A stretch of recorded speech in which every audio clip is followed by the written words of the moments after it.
번째 강의, 변수와 자율형에 대해서 배워보도록 합시다.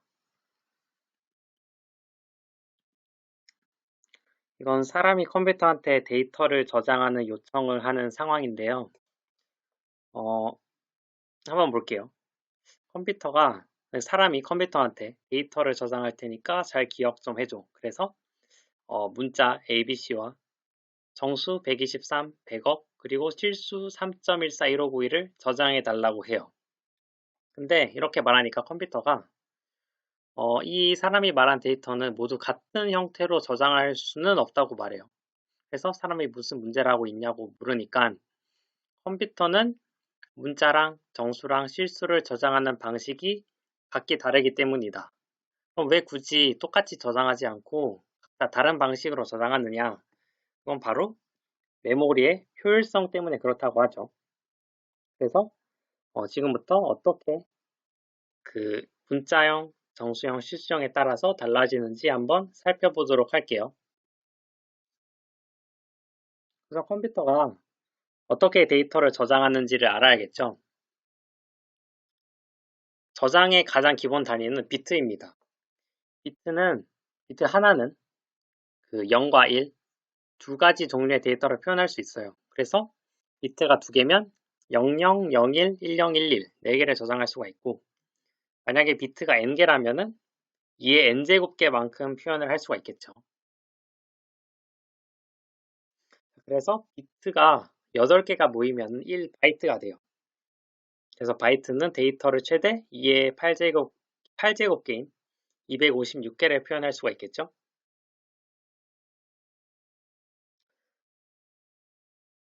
자, 그래서 우리는 컴퓨터에 데이터를 저장할 때 변수라는 곳에다가 저장할 건데 각 변수는 각 변수마다 앞서 설명한 그 바이트를 활용하는 방식이 각기 다르기 때문에 각 문자, 정수, 실수 타입별로 저장할 수 있는 그런 상자, 컨테이너가 각기 다릅니다.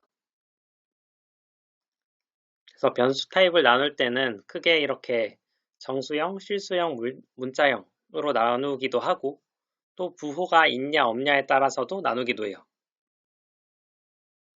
먼저 이제 정수형 타입을 저장할 때 저장할 수 있는 그 종류에 대해서 살펴볼 텐데 이렇게 일단 쇼트, 인트, 롱 이렇게 네 가지 종류가 있고 크기도 쇼트가 가장 작고 2바이트, 인트가 4바이트, 그리고 롱은 8바이트. 그리고 크기가 커짐에 따라서 표현할 수 있는 값의 범위도 점점 커지는 걸 확인할 수가 있죠. 뭐 이 값들을 무조건 암기할 필요는 없긴 한데 가장 많이 사용하는 int는 4바이트를 차지하고 있고 표현 범위가 마이너스 21억에서 플러스 21억 정도인 거는 알아두면 좋습니다.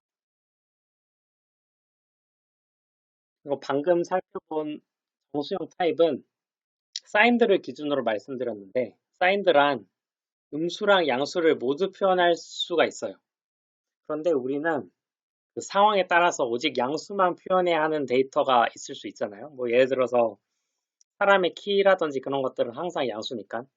그런 데이터를 표현해야 할 때는 굳이 음수를 표현해야 할 필요가 없으니까 사인드에 사용되는 비트 한 칸을 아껴서 우리가 표현할 수 있는 범위를 두 배로 늘릴 수도 있어요. 이제 그런 타입을 우리가 unsigned라고 부릅니다. signed를 사용하지 않겠다라고 해가지고 그래서 그런 타입은 unsigned라 부르고 그런데 우리가 기본적으로 변수를 선언할 때는 signed로 선언이 됩니다. 그리고 이제 실수형 데이터에 대해서 알아볼게요. 실수형 데이터도 여러 종류가 있지만 더블이 가장 보편적으로 쓰이고 8바이트를 사용한다고 알아두시면 됩니다. 그리고 실수형은 소수점까지 표현을 해야 하기 때문에 정수형 타입이랑 저장 방식이 좀 다른데 우선 맨 앞에 사인 비트가 있는 것까지는 똑같아요. 사인 비트가 있는 것까지는 똑같지만 이제 지수 부분과 숫자 부분으로 나눠져 있습니다. 숫자 부분은 이렇게 이 숫자 말 그대로 3.141592라면은 313141592를 저장하는 부분이 숫자이고, 이제 얘가 3.141591일지 0.3141591일지 이렇게 소수점 밑으로 얼마나 내려갈지를 저장하는 게 지수 부분입니다. 그래서 실수형 타입은 이 실제 값을 그대로 저장하는 게 아니라 근사시켜서 저장을 시키기 때문에 소수점 일정 자리 아래로 내려가면은 오차가 발생할 수도 있다는 점을 알아두세요. 그리고 마지막으로 문자형 타입이 있습니다. 그 컴퓨터한테 숫자를 저장시킬 때는 이진수 형태로 저장했지만 문자는 어떻게 저장할까요? 그 해결책이 바로 ASCII 코드를 사용하는 건데, ASCII 코드는 컴퓨터 각각의 문자와 각각의 숫자를 1대1 대응시켜서 저장을 시키게 되고, 이때 대응되는 값의 명칭을 ASCII 코드라고 해요. 예를 들어서 이제 ASCII 코드 상에서 65번 여기 있죠? 65번은 대문자 A라고 미리 약속이 되어 있는 거예요. 그래서 여러분들이 만약에 컴퓨터한테 APPLE를 저장시키길 원한다면은 숫자로 먼저 65, 80, 76, 69를 저장을 시킨 다음에 이거를 다시 문자로 출력을 할 때는 ASCII 코드를 참고해서 65가 대문자 A가 되고 80이 P가 되고 76이 L이 되고 69가 E가 되는 형식의 다시 변환을 거쳐서 출력이 되는 겁니다.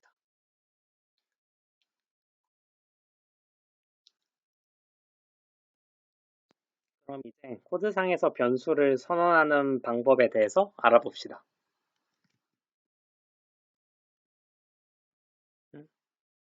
네. 우선 맨 앞에 본인이 선언할 타입의 종류, 뭐 인트나 더블이나 캐릭터 같은 것들을 적고 띄어쓰기를 한 다음에 변수의 이름을 적어요.